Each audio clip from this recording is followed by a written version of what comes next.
మన ప్రభువును లోకరక్షకుడైన యేసుక్రీస్తు నామములో కూడి వచ్చిన మీ అందరికీ వందనములు, శుభములు తెలియపరుస్తున్నాను. మీ అందరికీ వందనాలండి. చాలా సంతోషము. ఉదయకాలమే దేవుణ్ణి ఆరాధించడానికి మీరందరూ వచ్చినందుకు మరొకసారి మీకు హృదయపూర్వకమైన వందనాలు. దేవునికి స్తోత్రములు. హల్లెలూయా. పరిశుద్ధ బైబిల్ గ్రంథములో నుండి మత్తయి సువార్త 12వ అధ్యాయం 37వ వచనం చదువుకుందాము. మత్తయి సువార్త 12వ అధ్యాయం 37వ వచనము. నీ మాటలను బట్టి నీతిమంతుడవని తీర్పు నొందుదువు, నీ మాటలను బట్టి అపరాధివని. ఏంటండి? మాటలను బట్టే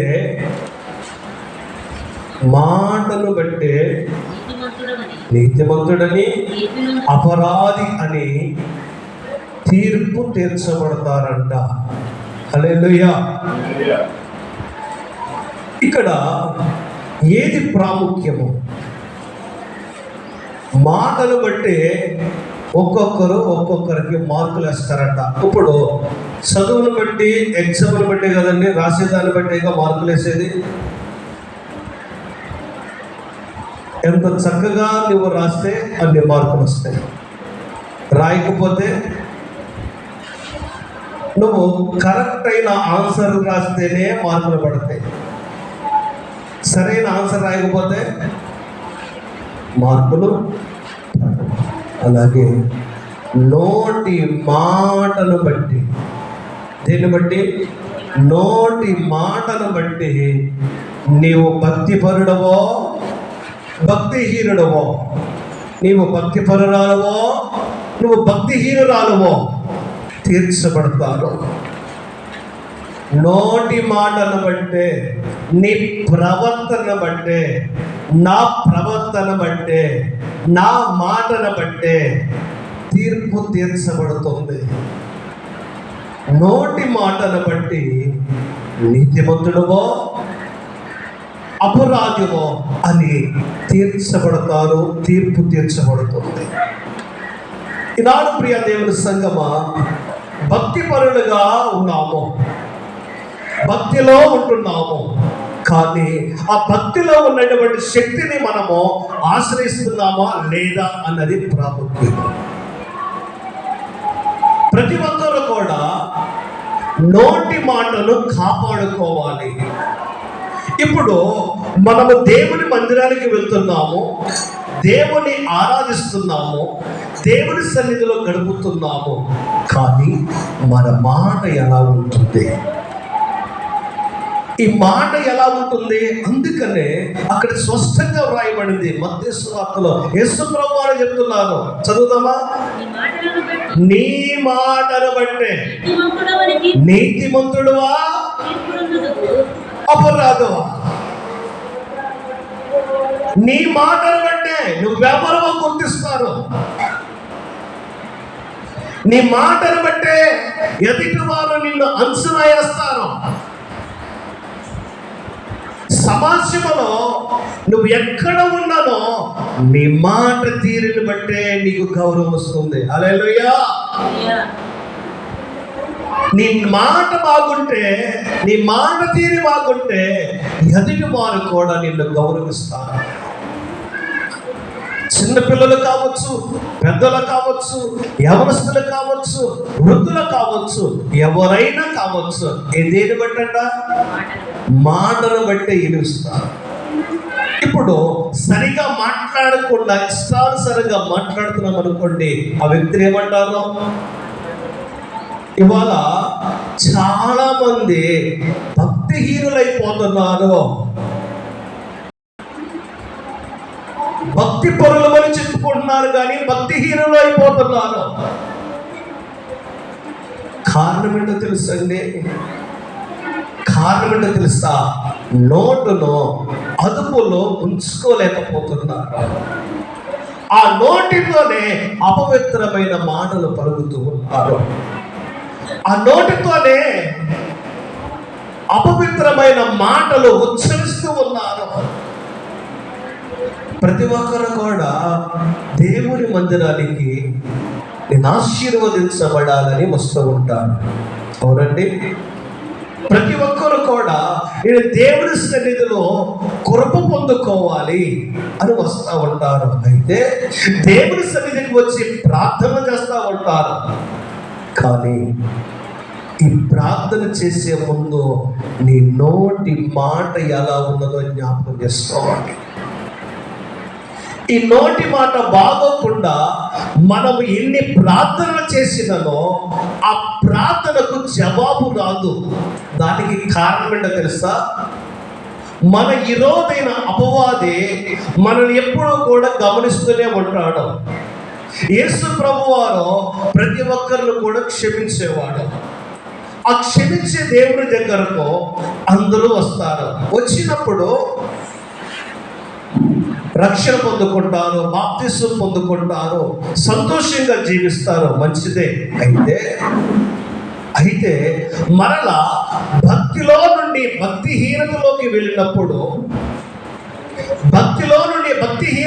వెళ్ళినప్పుడు ఈ నోటి మాట బాగోనప్పుడు, ఈ నోటితో అపవిత్రమైన మాటలు పలికినప్పుడు ఆ నోటితో వెళ్ళి ప్రభువా అని ప్రార్థన చేస్తే సరే దేవుడు ఏదో ఒక రకంగా క్షమించేద్దామని చూసిన అపవాది అంటాడు, ఆహా చాలా భక్తి పరుడని చెప్తున్నావుగా, ఒక్కసారి ఆ నోరు చూడు ఎలా ఉంటుందో, ఆ నోరు చూడు ఎలా ఉంటుందో, ఒక్క మాట అయినా మంచి మాట వస్తుందా? ఒక్క మాట అయినా పరిశుద్ధమైన మాట వస్తుందా? భక్తి పరులే కానీ భక్తి కలిగిన మాటలు లేవు. భక్తి పరులే కానీ భక్తి లేదు. ఏముంది? అపవిత్రత ఉన్నది. అపవిత్రత అంటే ఏంటో ఒకసారి మీకు జ్ఞాపకం చేస్తాను. తిమోతికి రాసిన 2వ పత్రిక 2వ అధ్యాయము 16వ వచనము చదువుకుందాము. తిమోతికి రాసిన 2వ పత్రిక 2వ అధ్యాయము 16వ వచనము చదువుకుందాం. అమ్మా, అపవిత్రమైన చదువు. అపవిత్రమైన ఒట్టి మాటలకు యువకుడవై ఉండము. అట్టి మాటలాడువారు మరీ ఎక్కువగా భక్తిహీనులగుదురు. ఆగండి అక్కడ. అపవిత్రమైన మాటలు పలికేవారు మరీ ఎక్కువగా భక్తిహీనులవుతారు. నీ నోటి మాటను బట్టే నీకు తీర్పు తీర్చబడుతుంది. అపవిత్రమైన మాటలు పలుకువారు మరీ ఎక్కువగా భక్తిహీనులు అవుతారు. ఇక్కడ చూడండి, వీళ్ళకి ప్రమోషన్ వస్తుంది. భక్తిహీనతలో కూడా ప్రమోషన్. ఎంత భయంకరం అంటే, ఈ భక్తిహీనతలో ఉన్నప్పుడు మనం ఎలా దీవించబడతాము, ఎలా ఆశీర్వదించబడతాము, ఎలా మన జీవితంలో దేవుని కార్యాలు జరిగింది, అసలు దేవుని కార్యము మన జీవితంలో జరగడానికి మనము అవకాశం ఇస్తున్నాము. ఈ జీవితానికి దేవునికి అవకాశం ఉన్నదా? నీతిమంతులుగా ఉంటామని ప్రమాణం చేశాము, పరిశుద్ధులుగా ఉంటామని ప్రమాణం చేశాము, బ్రతికినంత కాలం అని సాక్షిగా ఉంటారని ప్రమాణం చేశాము. కానీ భక్తిహీనమైన మాటలు, అపవిత్రమైన కార్యకలాపాలకు లోబడిపోయి అపవిత్రమైన జీవితము జీవిస్తూ భక్తిహీనులుగా మారిపోతున్నారు. ఎవరి వీళ్ళు? భక్తిలో ఉన్నవారే జారి పడిపోయి భక్తిహీనులైపోతున్నారు. ఈ భక్తిహీనులైపోవడానికి గల కారణము అపవిత్రత. అపవిత్రమైన మాటలు పలుకువారు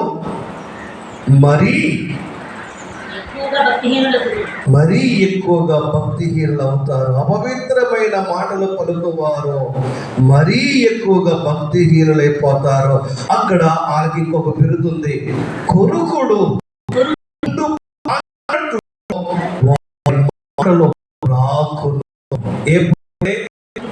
పుండుల్లో ఇక దేవుని శరీరం అంతా పాకిపోతాయి. ఈ అపవిత్రమైన మాటలు కూడా అలాగే వెళ్ళిపోతూ ఉంటాయి. అపవిత్రమైన మాటలు చిన్న పెద్ద తల్లి తండ్రి అనే గౌరవం లేకుండా ఇచ్చలవిడిగా మాట్లాడుతూ ఉంటారు. మనకంటే పెద్దవారని గౌరవం ఉండదు, చిన్నవారని గౌరవం ఉండదు. అపవిత్రమైన మాటలు పలుకుతూ ఉంటారు. ఈ అపవిత్రమైన మాటలు పలకటం వలన దేవునికి దూరమైపోతారు, భక్తిహీనులైపోతారు, దేవుని శక్తిని చూడలేరు. అపవాదికి అవకాశం దొరికింది. ఇప్పుడు దేవుని ఆత్మను కోల్పోతున్నారు, అపవిత్రాత్మకు దగ్గరైపోతున్నారు. ఇప్పుడు చూడండి, అంటారు నా జీవితంలో నాకు ఏది కలిసి రావట్లేదు, నేను ఏం పని చేసినా సరే కలిసి రావట్లేదు, నాకు అన్ని నష్టాలే జరుగుతుంది. నీవు నష్టపోవడానికి గల కారణము నీ భక్తిహీనత. నువ్వు పాడైపోవడానికి గల కారణము నీ దుర్వ్యసనములు. నీవు దిగజారిపోవడానికి గల కారణము అపవిత్రత. ఇది పరిశుద్ధత లేదు, యథార్థత లేదు, నీతి లేదు. అపవిత్రమైన కార్యకలాపాలకు బానిసమైపోయి దేవుని ఆత్మను దుఃఖపెడుతూ ఉన్నాము, దేవుణ్ణి బాధపరుస్తూ ఉన్నాము. నోటి మాటలు బట్టేనండి, నోటి మాటలు బట్టే అపవిత్రమైన మాటలు పలుకువారు ఎక్కువగా భక్తిహీనులు అవుతారు. ఇప్పుడు చూడండి, ఇక్కడ మారాలి. ఏం మారాలో తెలుసండి? ప్రవర్తనలు మారాలి. హల్లెలూయా, ప్రవర్తనలు మారాలి. ఒకప్పుడు నువ్వు నీచముగా బ్రతికావు, నికృష్టుడిగా బ్రతికావు, పాపిగా బ్రతికావు, అపవిత్రుడిగా బ్రతికావు, దొంగగా బ్రతికావు, రకరకాలైనటువంటి దుర్మార్గపు పనులు చేసి బ్రతికావు. ఇప్పుడు నీవు మార్పు చెందాలి, నీ ప్రవర్తన మారాలి. ఆ ప్రవర్తన మారినప్పుడు, ఆ బ్రతుకు మార్చుకున్నప్పుడు దేవుడు కార్యం చేస్తాడు. హల్లెలూయా. ఇవన్నీ నీలో ఉంచుకొని, ఇవన్నీ నాలో ఉంచుకొని నాకేమీ కలిసి రావట్లేదు. నీ మాటలు మారినయా? నీ ప్రవర్తన మారిందా? నీ తలంపులు మారినయా? నీ చూపులు మారినయా? నీ నడకలు మారినయా? నీ సమస్తము ఏం మార్చుకున్నావు? దేవునికి విరోధమైనది విడిచిపెట్టావా? దేవునికి విరోధమైనది విడిచిపెట్టేవారుగా ఉండాలి. హల్లెలూయా. దేవుణ్ణి బాధ పెట్టేది మనలో ఏది ఉండకూడదంటే ఇవన్నీ ఇక్కడుండే దేవుడు ఎక్కడున్నాడు? ఒకే ఒక మాట చెప్తా, జాగ్రత్తగా వినండి. పేదవాడికి బ్రతికిన బాధ లేదు కానీ, పేదవారిగా బ్రతికిన బాధ లేదు కానీ, పాపిష్టులుగా మాత్రం బ్రతకూడదు. 10 మంది ఇచ్చి అనేటట్టుగా మనం బ్రతకూడదు. 10 మందితో చిచ్చి అనిపించుకోకూడదు. నువ్వు ఏ ప్రాంతానికి వెళ్ళినా, ఎక్కడున్నా సరే ఎలా ఉండాలో తెలుసా? దేవుని బిడ్డగానే కనపడాలి. హల్లెలూయా. ఆ రక్తము నీలో ప్రవహిస్తూనే ఉండాలి. ఈ రక్తము పరిశుద్ధమైన రక్తము, యేసు రక్తము ప్రతి పాపం నుండి విడిపిస్తుంది. ఆ రక్తము నీలో ఉంది కాబట్టి నువ్వెక్కడున్నా సరే, ఏ స్థలంలో ఉన్నా సరే, ఎవరో తెలుసా? పరిశుద్ధత కలిగిన వ్యక్తివే. ప్రవర్తన మారాలి. ఏ మారాలమ్మా? ప్రవర్తన మారాలి. చిన్నవారితో ఎలా మాట్లాడాలి, పెద్దవారితో ఎలా మాట్లాడాలి, అన్నదమ్ములతో ఎలా మాట్లాడాలి, అక్క చెల్లెలతో ఎలా మాట్లాడాలి, భార్య భర్తతో ఎలా మాట్లాడాలి, భర్త భార్యతో ఎలా మాట్లాడాలి, పిల్లలు తల్లిదండ్రులతో ఎలా మాట్లాడాలి, తల్లిదండ్రులు పిల్లలతో ఎలా మాట్లాడాలి. ఇది మారాలి, ప్రవర్తన మార్చాలి. ఇప్పుడు చూడండి, ఈ నోరు అపవిత్రమైన మాటలో మాట్లాడటం వలన వచ్చే నష్టం ఏంటో కూడా మీకు నేను తెలియపరుస్తాను. సామెతల గ్రంథము 13వ అధ్యాయము 3వ వచనం చదువుకుందాము. సామెతల గ్రంథము 13వ అధ్యాయం 3వ వచనం. తన నోరు కాసుకొనువాడు తనను కాపాడుకొనును. హల్లెలూయా. ఏం కాసుకునేవాడు? తన నోరును కాసుకునేవాడు తన్ను కాపాడుకొనును. ఏం కాసుకోవాలండి? ఏం కాసుకోవాలి? నోరును కాసుకోవాలి. కింద మాట్లాడుతుందండి, ఊరు కొనక మాట్లాడువాడు తనకు నాశనము తెచ్చుకొనును. కొంతమంది గొడవను తగ్గరెవరు, ఎంతవరకు గొడవ రేపుతూనే ఉంటారు, ఆరిపోరెవరు, మరొక పుల్ల పెట్టి మంటేస్తూనే ఉంటారు. ఇలాంటి వారి జీవితం ఎలా ఉండదు? తన నోరును కాసుకొనువారు తన్ను కాపాడుకొనును. నోరును కాసుకునే వారు ఏంటంటే తను తాను కాపాడుకుంటారు. నువ్వు బలవంతుడు కావచ్చు, ధనవంతుడు కావచ్చు, నువ్వు అన్నీ కలిగిన వ్యక్తివి కావచ్చు. ఏం కాపాడుకోవాలి? నోరును కాసుకోవాలి, నోరును అదుపులో ఉంచుకోవాలి. ఎప్పుడు కూడా అపవిత్రమైన మాటలు పలకకూడదండి. ఇవాళ మీకు తెలియని విషయం ఏంటో తెలుసా? మన క్రియల బట్టే మనకు ప్రతిఫలాలు వస్తున్నాయి. నువ్వు ఏ విత్తనం అయితే నాడుతున్నావో ఆ పంటే వస్తావు. నువ్వు ఏ విత్తనాలు అయితే వేస్తావో ఆ పంటలే వస్తాయి. అపవిత్రమైన పంట కనుక నువ్వు నాటితే అపవిత్రతనే వస్తావు. నీతి అనే పంటను నాటితే నీతినే వస్తావు.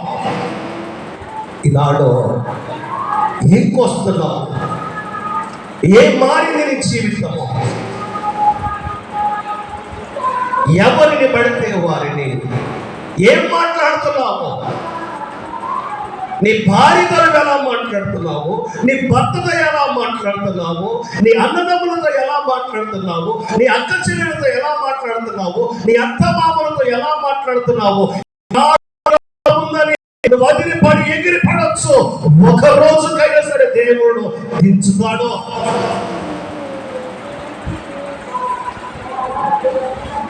నోరుని అదుపులో ఉంచుకోవాలి.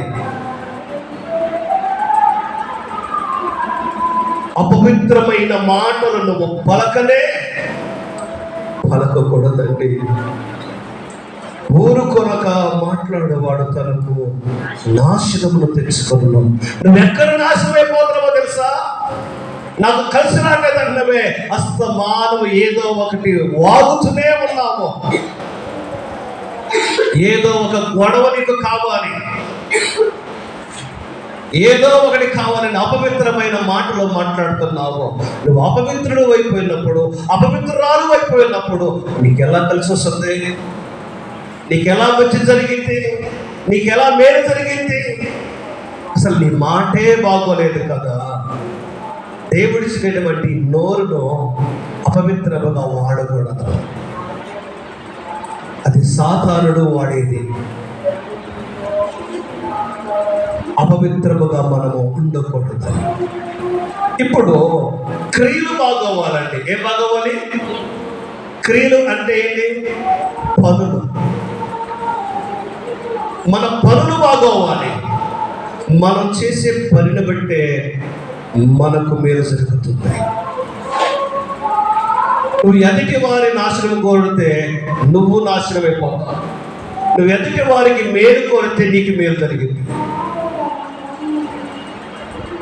ఎదుటి వారి కొరకు మనం ఎప్పుడు కూడా మేలు చేసేవారిగానే ఉండాలి. యాకోబు పత్రిక 2వ అధ్యాయము 21 నుండి 25వ వచనం వరకు ఒకసారి మనము చదువుకుందాము. చూడండి, యాకోబు పత్రిక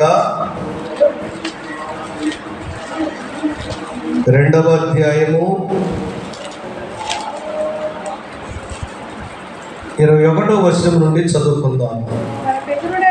మన పితరుడైన అబ్రహాము తన కుమారుడైన ఇస్సాకును బలిపీఠం మీద అర్పించినప్పుడు అతడి క్రియల వలన నీతిమంతుడని తీర్పు పొందిన కదా.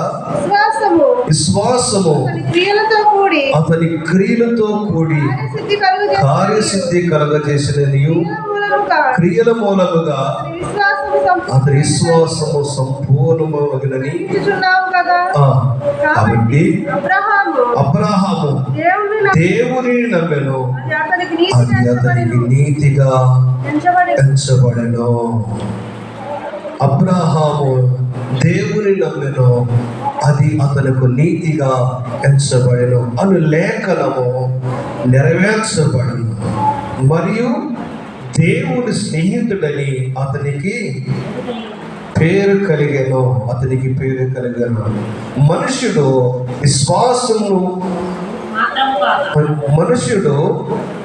విశ్వాస మూలమున మాత్రము కాక క్రియల మూలమును నీతిమంతుడని ఎంచబడినని మీరు దీన్ని గ్రహించింది.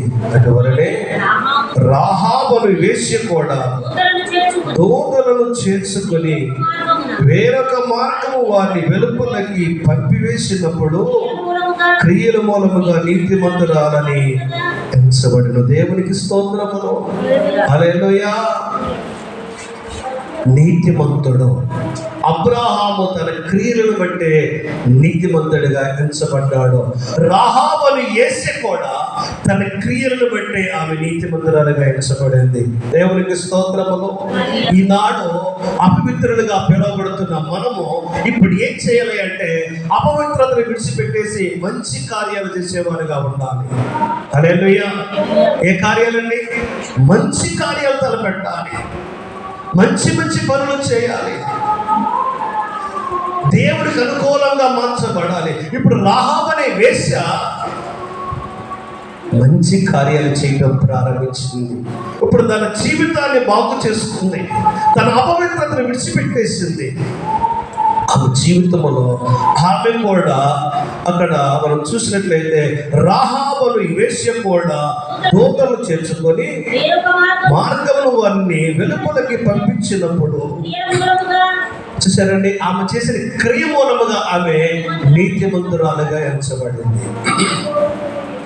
ఆ రాహాబు అనే వేశ్యకు కూడా దేవుడు గొప్ప ఆశీర్వాదం ఇచ్చాడండి. ఆ రాహాబు అనే వేశ్య గర్భముల నుండి వచ్చినటువంటి సంతతుల నుండి వచ్చాడో బోయాజు.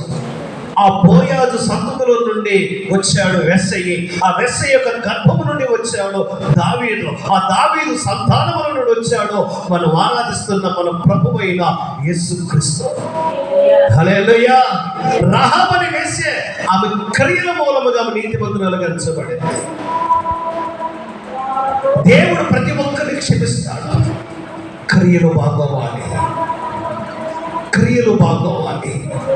అప్పుడే ఆశీర్వాదముతో నింపబడతారు. నీ నోటి మాటలు బట్టే నీతిమంతుడు అని అపవిత్రుడు అని తీర్చబడతావు. చూడండి ప్రియ దేవుని సంగమా, మన క్రియలు బాగోవాలంట. చూడండి, కీర్తన గ్రంథము 59వ అధ్యాయము 12వ వచనము.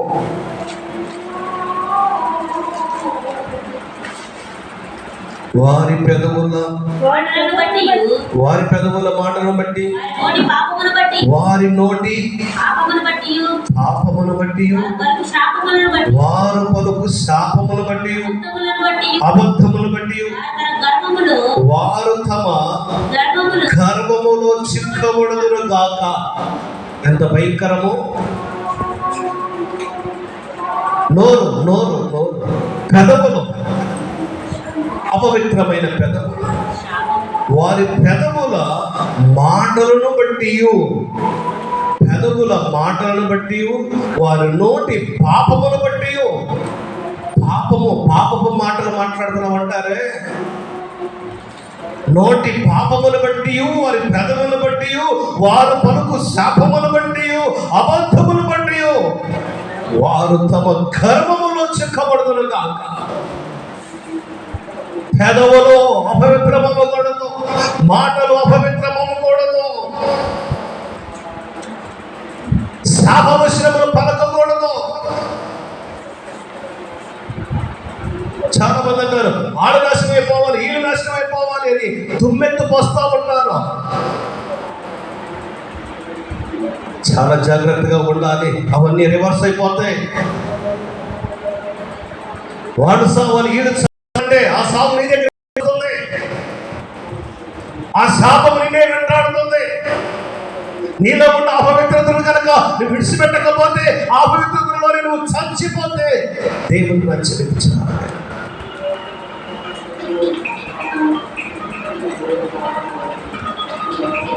కాబట్టి ప్రియ దేవుని సంగమా, వారి పెదవుల మాటను బట్టి, వారి నోటి పాపమును బట్టి, వారు పలుకు శాపమును బట్టి, అబద్ధమును బట్టి వారు తమ గర్వములోనే, చూశారండి, గర్వము కలిగిన వారంట పాపానికి పరిగెడతా ఉంటారు, పాపపు మాటలు మాట్లాడుతూ ఉంటారు. శాపవచనములే అంటే బూతులు, ఒక వ్యక్తిని భయంకరమైన బూతులు పెడతా ఉంటారు, శాపములు పెడతా ఉంటారు. కానీ గమనించండి, అది సరైన పద్ధతి కాదు. మార్చుకోవాలి. ఏం మారాలి? ప్రవర్తన మారాలి, జీవితము మారాలి, బ్రతుకు మారాలి, క్రియలు బాగోవాలి. ఏం బాగోవాలంట? నీ పనులు బాగోవాలి, నీ ఆలోచనలు బాగోవాలి, నీ తలంపులు బాగోవాలి. లూకా సువార్త 19వ అధ్యాయము 22వ వచనము. లూకా సువార్త 19వ అధ్యాయం 22వ వచనము. చెడ్డదాసుడా, నీ నోటి మాటను బట్టి నీకు తీర్పు తీర్చెదను. చెడ్డదాసుడా, నీ నోటి మాటను బట్టి నీకు తీర్పు తీరుస్తాను. నువ్వు ఏమైతే పలుకుతున్నావో అవే నీ మీదకు తిరిగి వస్తాయి. నువ్వు మంచి మాట్లాడుతున్నావా, దీవిస్తున్నావా, నువ్వు దీవించబడతావు. శపిస్తున్నావా, శపించబడతావు. అబ్రహాముకు దేవుడు ఉంటున్నాడు. ఆదికాండము 12వ అధ్యాయములో అబ్రహాముని దేవుడు అంటాడు, ఆయన పిలిచినప్పుడు, అబ్రహాము నేను చెప్పే మాట జాగ్రత్తగా విను. ఏంటి ప్రభువా? నిన్ను దీవించు వారిని నేను దీవిస్తాను, నిన్ను శపించు వారిని నేను శపిస్తాను. అర్థమైందా? నువ్వు దీవిస్తే నువ్వు దీవించబడతావు, నువ్వు శపిస్తే శపించబడతావు. ఎప్పుడు కూడా ఎవరిని తోలనాడు కానీ, మర్చిపోయి కానీ ఎవరిని కూడా అవమానపరచమాకండి, ఎవరిని గాయపరచమాకండి, ఎవరిని శపించమాకండి, ఎవరిని దూషించమాకండి. ఇంకో మాట, అసలైన మాట, ఎదుటి వారి గురించి అసలు మీరు మాట్లాడమాకండి. ఇంకొక కుటుంబం గురించి మాట్లాడకూడదు, ఇంకొక వ్యక్తి గురించి నువ్వు మాట్లాడకూడదు. ఒకవేళ నువ్వు మాట్లాడితే నువ్వు అపవిత్రమైపోతావు. అలా వీళ్ళిలా నీకు అనవసరం.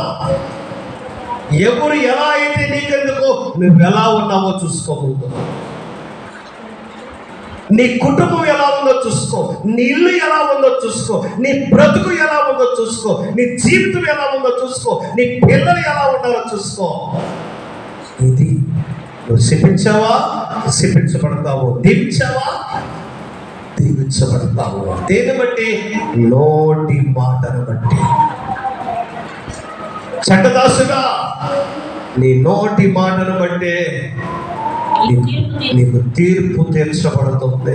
అవునండి, మనం ఏది మాట్లాడతామో దాన్ని బట్టి దేవుడు తీర్పు తీరుస్తాడు. ఈనాడు జీవితాల్లో చాలా మంది కృంగిపోవడానికి గల కారణము, సంతోషం లేకుండా పోవడానికి గల కారణము తెలుసా?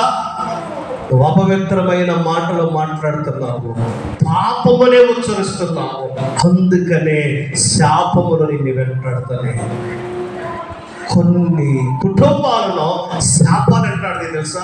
తండ్రుల దోషములనంట బిడ్డలు ఒడిలో పోస్తాడు. తల్లిదండ్రులు చేసినటువంటి దోషములను, పాపములను బిడ్డల ఒడిలో పోస్తాడు దేవుడు.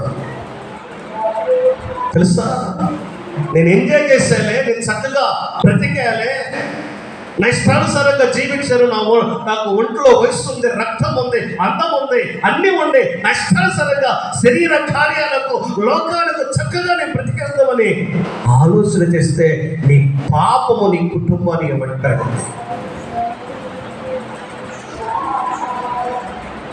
చూడండి, నువ్వు ఏదైతే చేసావో అది నిన్ను వెంటాడుకుంటూ వస్తుంది. కుటుంబంలో ఎవరికైనా షుగర్ ఉంటే ఫ్యామిలీలో షుగర్ వస్తుంది, బీపీ ఉంటే బీపీ వస్తుంది. అవునా కాదు? మాట్లాడలేదండి. మరి శాపం వదిలిపెట్టిందా? దేనివల్ల? అపవిత్రమైన మాటల వలన, పెదవుల వలన, మాటల వలన పాపము. ఇప్పుడు ధర్మశాస్త్రములో పాపము వ్యభిచారం చేస్తే రాళ్ళతో కొట్టేవారు. క్రొత్త నిబంధనలో అలా అట్లా మోహపు చూపు చూస్తేనే ఎదుటి స్త్రీతో పాపం చేస్తున్నారు. ఇంత భయంకరంగా ఉంది కదా ఈ పాపాలు అంటాడవా? అందుకనే యేసయ్య అంటాడు, అపవిత్రతను వదిలిపెట్టండి, ఆశీర్వాదాలు పొందుకోండి. ఏం వదిలిపెట్టాలి? మన ఇంట్లో ఉండకూడదు. మన ఇంట్లో ఒకే ఒక మాట చెప్తున్నా, మనము ఏదైతే దాస్తామో అదే మన పిల్లలకు ఉపయోగపడుతుంది. అవునా కాదండి?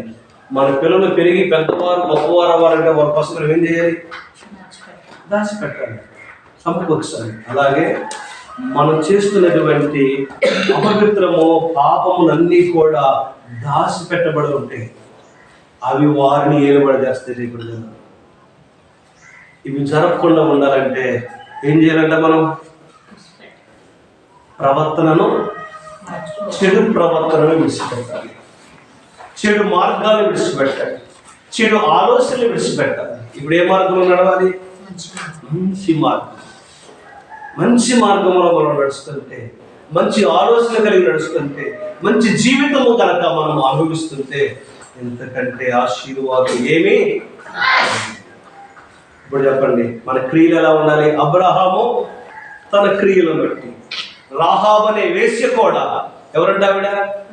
రాహాబు అనే వేశ్య, తన క్రియలు బట్టే కదండి నీతిమంతురాలుగా వెంచబడింది. చెప్పాక ఇందాక ఆమె గర్భమును దేవుడు ఏం చేశాడంట? ఆమె చేసిన ఒక్క మంచి పనిని బట్టి, ఆమె చేసిన మంచి కార్యాన్ని బట్టి దేవుడు ఆమె ఏం చేశాడంటే ఆశీర్వదించి యోధాగోత్రంలో చేర్చుకున్నాడు. యోధాగోత్రంలో చేర్చుకొని యోధాగోత్రంలో ఆమెను తన జన్మకు వాడుకున్నాడు. దేవునికి స్తోత్రం, హల్లెలూయా. ఇంత భాగ్యము ఎలా వచ్చిందంటే క్రియల వలన, మంచి పనుల వలన. ఈనాడు మన జీవితాలు కూడా మనం మంచి పనులు చేసేవారుగా ఉందాం, మంచివారుగా ఉందాము. ఏమండి, ఇందులో బతుకుతో ఎవరికి తెలియదు. 3 నాళ్ళ ముచ్చట కోసం ఈ తపన పడే తపనేక జీవితంలో వద్దు. లోకమొద్దు, లోకములో ఉన్న లోక సంబంధమైన ఇవేమి మనకొద్దు. మనకి ఏది కావాలి అంటే మన దేవుడు కావాలి. ఆ దేవుణ్ణి ఆశ్రయిద్దాము, ఆ దేవుణ్ణి వెంబడిద్దాము. అందుకని మన యేసయ్య నామం ఎలా అంటున్నాము? ఎంత నామం? ఎంత గొప్ప నామం? చాలా గొప్ప నామం. మరి ఆ గొప్ప నామం కలిగిన మనం కూడా గొప్పవారిగా ఉండాలని ప్రార్థన చేసుకుందాము. దేవుడు తన పరిశుద్ధ వాక్యము దీవించుగాక. ఆమేన్.